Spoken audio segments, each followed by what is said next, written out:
Good evening বন্ধুরা, কেমন আছো তোমরা সবাই? আমরা খুব ভালো আছি। আর আমার চ্যানেলের আরও একটা ব্লগে তোমাদের সকলকে আমি স্বাগত জানাচ্ছি। আর আজকের বিকেলটা না খুব সুন্দর ছিল, মানে বেশ মেঘ করেছিল, হালকা হালকা ঠান্ডা ঠান্ডা হাওয়া দিচ্ছিল। আর ছেলেগুলোও সব মাঠে খেলতে এসেছে। আর আমার ছানাটা হাতে বিস্কিট খেতে খেতে দেখছে যে ওর বন্ধু এসেছে কিনা। আর এখানে আমরাও চা খেতে বসে গেছি, আর ছেলেকেও একসাথে এই দুধটা খাইয়ে দিচ্ছি। ওই আলাদা করে ওকে যদি আগে করতাম, ওকে আগে দুধটা খাওয়াতাম, তারপরে আমরা চা খেতাম। কিন্তু ওই দুধ খেতে এত জ্বালায়, মানে কি বলবো। ওই যে দেখতেই পাচ্ছেন পেছন ঘুরে বসে পড়লো কিন্তু বাস নিয়ে। ও ভাবলো বোধহয় মা অত লক্ষ্য করছে না, যে আমি পেছন ঘুরে যাবো, তাহলে বোধহয় আমাকে আর খাওয়াবে না। আর এই যে আমাকে পটাচ্ছে যে মা তোমাকে না আমি একটা চুম্মা দেবো, মানে আমাকে তাহলে এবার ছেড়ে দাও, আমি আর দুধ খাবো না। তো যাই হোক, ওর এই বদমাইশি তো সারাক্ষণ চলতে থাকে। আর আজকে ফ্রাইডে ছিল, কিন্তু দেবাশিসের আজকে ছুটি ছিল, কারণ কি আজকে না ওদের তো জেনারেল শিফট ডিউটি। আর আজকে এখানে ভোট ছিল, তাই জন্য ওদের ছুটি দিয়েছিল আজকে। তাই উঠতেও একটু লেট হয়ে গেছে। তো ওকে বললাম যে বাবু আজকে আর তোমাকে নাগরচোপালে খেলতে যেতে হবে না, আজকে ছাদে চলো একটু খেলে নেবে। কিন্তু তা তো নয়, ও বললো না আমি তো যাবোই নগরচোপালে। তাই আজকে একটু লেটও হয়ে গেছিলো, ওই জন্য তাড়াতাড়ি চাটা খেয়ে ছেলেকে নিয়ে একবার নগরচোপালে যাব। আসলে ওরও দোষ নেই, মানে সারাদিন ঘরেতে বন্ধ থাকে। আর এই ভোটের জন্য ওদের কাল থেকেই ছুটি, মানে বৃহস্পতিবারেও ছুটি দিয়েছিল, আজকে তো ভোটের জন্য ছুটি ছিলই। আবার শনি রবিবার তো দুদিন এমনিতেই ছুটি। তাই বেচারা একা একা ঘরেতে বোর হয়ে যায়। তো ওই জন্য আজকে একটু সন্ধে হালকা হালকা লেগেই গেছিলো, তখনই ওকে নিয়ে আসতে হলো নাগরচোপালে। এখানে এসে ও যে কি খুশি হয়ে যায় কি বলবো, মানে একদম এদিক ওদিক দৌড়াতে থাকে, খেলতে থাকে নিজের মনে। আর এসে হঠাৎ করে দাঁড়িয়ে পড়েছে না, ওর মনে পড়ে গেছে যে ও তো ফুটবলটাই ওর আনেনি। তাই ওর পাপাকে বলছে যে আমি তো ফুটবলই আনিনি।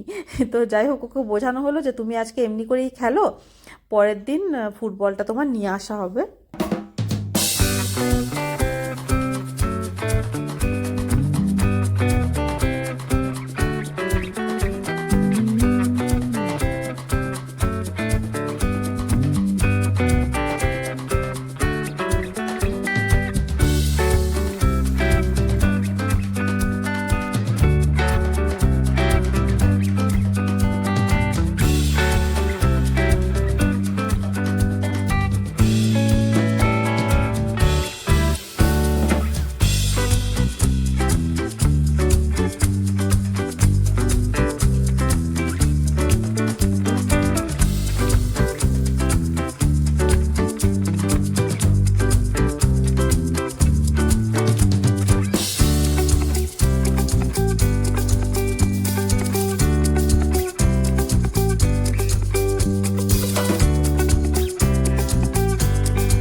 আর এই যে এত জামা কাপড় নোংরা করে, যেখানে সেখানে বসে দেয়, তাই ওই নগরচোপাল থেকে খেলে এসে আমার প্রথম কাজ হচ্ছে ওর হাত পাটা ধুয়ে জামা কাপড়গুলো চেঞ্জ করা। মানে সারাদিনের মাথায় যে কতগুলো জামা কাপড় ওরা আমাকে চেঞ্জ করতে হয় তার ঠিক নেই। আর আজকে না ফিরতে একটু লেট হয়ে গেছিলো, সন্ধেই হয়ে গেছিলো প্রায়। কারণ কি আজকে একবার শপিংয়ে গেছিলাম, কিছু সবজি টুকটাক কেনার ছিল, ওগুলো নিয়ে আর কিছু জিনিসপত্রও কেনার ছিল খাবারের, ওগুলো নিয়ে আসতে হলো। আসলে একটা সবজিওয়ালা যে আছে না, ও আমাকে ঘরে যে দিয়ে যায়, ও খুব ভালো সবজি দিয়ে যায় বাড়িতে।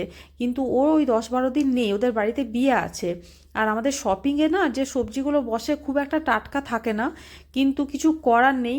মানে ওই অল্প একটু তো কাজ তো চালাতেই হবে কিছুদিন, তার জন্য ওই অল্প একটু করে বেছে বেছে নিয়ে এলাম, যা পাওয়া যায় আর কি। আর ও চলে এলে তো আর অসুবিধা নেই, ওকে ফোনে বলে দিলে ও সবজি ফল একদম টাটকা ঘরেতে দিয়ে যায়। তাই এই সবজিগুলো আগে ধুয়ে নিচ্ছি, তারপরে ভাতটা বসাবো। আর আজকে রান্না কিন্তু আমার সকাল থেকেই করা ছিল, শুধু ভাতটা করলেই হয়ে যাবে। আর তার মাঝখানে আবার ছেলেকে পড়াতেও হবে, তাই আমি না এখন যেহেতু ওর পড়াটাও একটা এক্সট্রা বার্ডেন হয়ে গেছে, সেই জন্য আমি চেষ্টা করি সকালেই রান্নাটা করে রাখার। আজকে না তোমাদের সাথে আমি একটা রেসিপি শেয়ার করব। আমি সকালেই রান্নাটা করেছিলাম, তো শ্যুট করে রেখেছিলাম, ভেবেছিলাম তোমাদের সাথে আমি এই রেসিপিটা শেয়ার করে দেবো। তো তোমরাও বানিয়ে দেখতে পারো। দেখতেই পাচ্ছ আমি এখানে ইঁচড় নিয়ে নিয়েছি। প্রেসার কুকারের মধ্যে এগুলোকে এইভাবে পিস পিস করে কেটে ওই বীজটাকে বের করে নিয়েছি, আর তার মধ্যে এক পিস আলুকে এইভাবে অর্ধেক করে কেটে প্রেসার কুকারে দিয়ে দিয়েছিলাম। এবার এগুলোকে আমি সেদ্ধ করে নেব। আর আমি না দুটো থেকে তিনটের সিটি দিয়েছিলাম, মানে একদম গলিয়ে দিলে চলবে না, এইভাবে হাতে দিয়ে দিলে যাতে এরকম দড়ি দড়ি হয়ে ছেড়ে যায় এই রকম সেদ্ধ করতে হবে। আর এটা খুব গরম ছিল, তার জন্য মানে একদম গরম গরম আমি ফেলেছিলাম, যদি একটু ঠান্ডা হয়ে যায় তাহলে শক্ত হয়ে যায়। তো এটাকে ভালো করে একদম এই আলুগুলোর সাথে নিয়ে ভালো করে স্ম্যাশ করে নিতে হবে। আর এই ধরনের সবজিগুলো একটু টাইম টেকিং ব্যাপার হয়ে যায় করা, তাই এগুলো ছুটির দিনে করাটাই আমার মনে হয় বেটার। তো দেখো আমি আলুর সাথে ইঁচড়গুলোকে ভালো করে মিশিয়ে নিয়েছি। এবার একে একে মশলাগুলো দিয়ে দেবো। তো প্রথমেই আমি দিয়ে দিচ্ছি স্বাদ মতো নুন আর অল্প একটু হলুদ, আর এর মধ্যে একটু দেব ধনে গুঁড়ো আর অল্প একটু জিরে গুঁড়ো। এবার এই মশলা তো দেওয়া হয়ে গেল, এবার এর মধ্যে দিয়ে দেবো বাইন্ডিংয়ের জন্য বেসন। আর বেসনটা না খুব বেশি পরিমাণে দিলে ভালো লাগে না, বেসনটা জাস্ট অল্প পরিমাণে দেবেন যাতে বাইন্ড হওয়া যায় এই রকম মতন। এবার এটাকে ভালো করে হাতে করে মেখে নেব, যেমন কাঁচকলার কোপ্তা হয় ঠিক সেই রকমই। তারপরে ওই চপের আকারে গড়ে নিয়ে রেখে দেবো।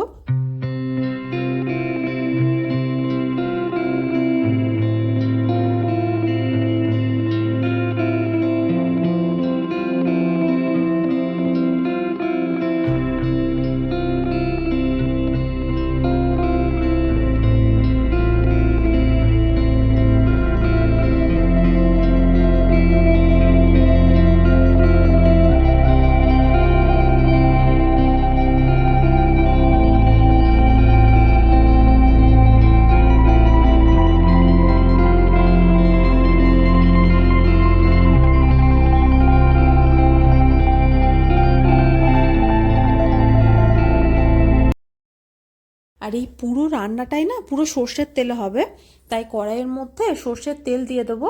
এবার একে একে এই বড়াগুলোকে দিয়ে দেবো। আর আমি না বড়াগুলোকে কিন্তু ডিপ ফ্রাই করিনি, এগুলোকে আপনারা চাইলে ডিপ ফ্রাইও করতে পারেন, আমি কিন্তু স্যালো ফ্রাই করেছি। কারণ ডিপ ফ্রাই করলে কি খুব বেশি পরিমাণে তেল ইউজ হয়, তো তেল খাওয়াটা আমরা খুব একটা বেশি পছন্দ করি না, তো সেই জন্য আমি একটু স্যালো ফ্রাই করেছি। আর এটাতে না আঁচটাকে খুব একটা বাড়িয়ে দিলেও চলবে না, একদম মিডিয়াম আঁচে রেখে আস্তে আস্তে বড়াটাকে ভেজে নিতে হবে, তার না হলে কিন্তু ওপরটা একদম পুড়ে যাবে আর ভেতরটা কাঁচাই রয়ে যাবে।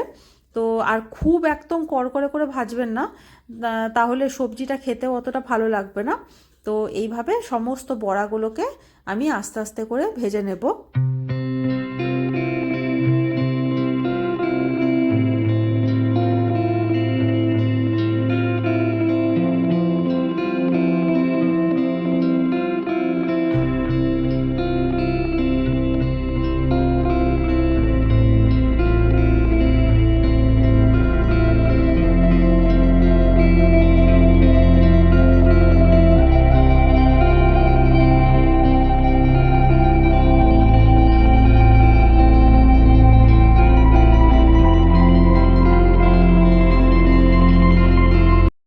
আর আমার সমস্ত বড়াগুলো ভাজা হয়ে গেছে।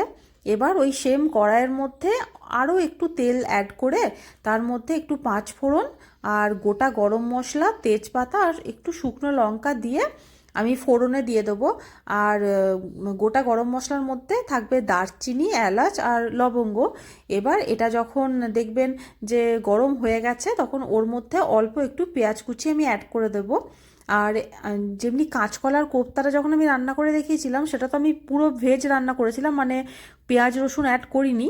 কিন্তু ইঁচড়ে যেহেতু একটু পেঁয়াজ রসুন না হলে টেস্ট আসে না, তার জন্য কিন্তু এই রান্নাটাতে একটু পেঁয়াজ রসুন না দিলে কিন্তু ভালো লাগবে না, নিরামিষ এই রান্নাটা কিন্তু একদম ভালো লাগবে না।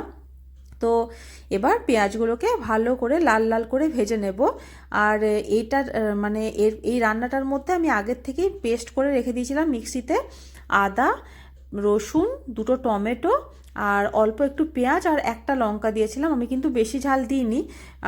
আপনারা এই রান্নাটা একটু স্পাইসি বেশি ভালো লাগে, কিন্তু আমার যেহেতু ছেলেও খাবে তার জন্য আমি একটাই লঙ্কা দিয়েছিলাম।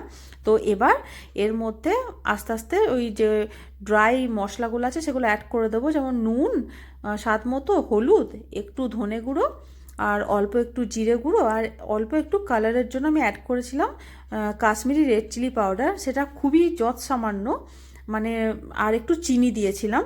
তো এবার এই মশলাটাকে ভালো করে কষিয়ে নেব।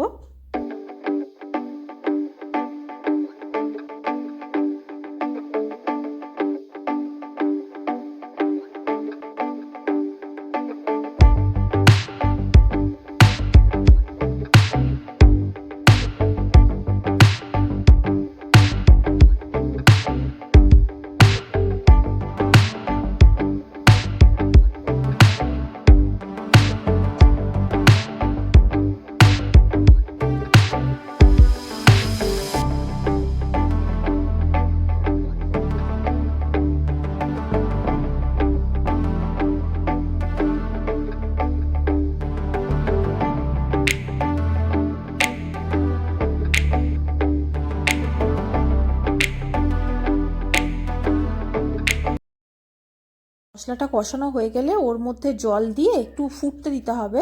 আর জলটা না খুব কম পরিমাণে দিলে চলবে না, আসলে বড়াগুলোও তো একটু জলটা টানবে।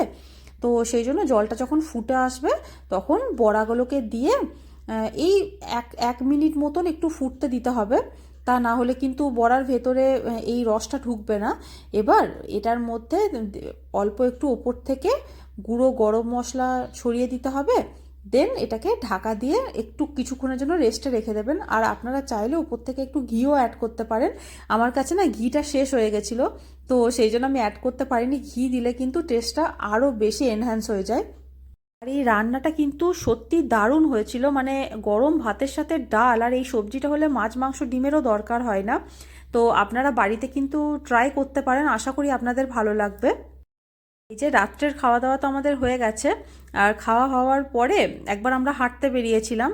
তো মানে দেখলাম ওয়েদারটাও ভালো ছিল, তার জন্য খেয়ে দিয়ে একটু হাঁটতে বেরিয়েছিলাম। আমার ছেলেটাও রাত্রে হাঁটতে খুব ভালোবাসে, তো এই যে উনি হাঁটছেন আগে আগে আর আমরা পেছনে পেছনে।